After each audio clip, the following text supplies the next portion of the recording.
ఈ ఏడాది మలయాళ బాక్సాఫీస్ వద్ద భారీ విజయాన్ని అందుకున్న మూవీ 'రేఖాచిత్రం' ఇప్పుడు ఓటీటీ ప్రేక్షకులని అలరించడానికి సిద్ధమైంది. క్రైమ్, మిస్టరీ, థ్రిల్లర్లకు ఉండే క్రేజ్ వేరు. భాషతో సంబంధం లేకుండా ప్రేక్షకులు వాటిని ఆస్వాదిస్తారు.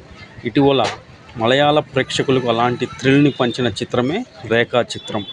ఆసిఫ్ అలీ, అనస్వర్ రాజన్, మమ్ముట్టి, మనోజ్ కె జయన్ కీలక పాత్రల్లో నటించిన ఈ చిత్రానికి జోపిన్ టి చాకో దర్శకత్వం వహించారు. జనవరి 9న కేరళలో విడుదలైన ఈ సినిమా బాక్సాఫీస్ వద్ద భారీ విజయాన్ని అందుకుంది. కేవలం 9 కోట్లతో నిర్మిస్తే ఫుల్ రన్లో 55 కోట్లు రాబట్టింది. సామాజిక మాధ్యమాల వేదికగానూ ఈ సినిమా గురించి చర్చ జరగడంతో ఓటీటీలో ఎప్పుడెప్పుడు వస్తుందా అని అందరూ తెగ వెతికేస్తున్నారు. 'రేఖాచిత్రం' స్ట్రీమింగ్ రైట్స్ని ప్రముఖ ఓటీటీ వేదిక సోనీ లివ్ దక్కించుకుంది. మార్చి 7వ తేదీ నుంచి తెలుగు, తమిళ, కన్నడ, మలయాళ, హిందీ భాషల్లో అందుబాటులోకి తీసుకురానున్నట్లు తెలుస్తోంది. క్లుప్తంగా ఈ చిత్ర కథేంటో తెలుసుకుందాం. ఇదొక murder mystery investigative crime thriller.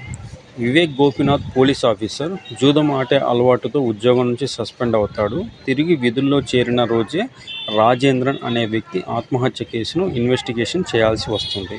ఈ క్రమంలో 40 ఏళ్ల కిందట జరిగిన హత్య కేసులో ఈ ఆత్మహత్యకు సంబంధం ఉందని గుర్తిస్తాడు.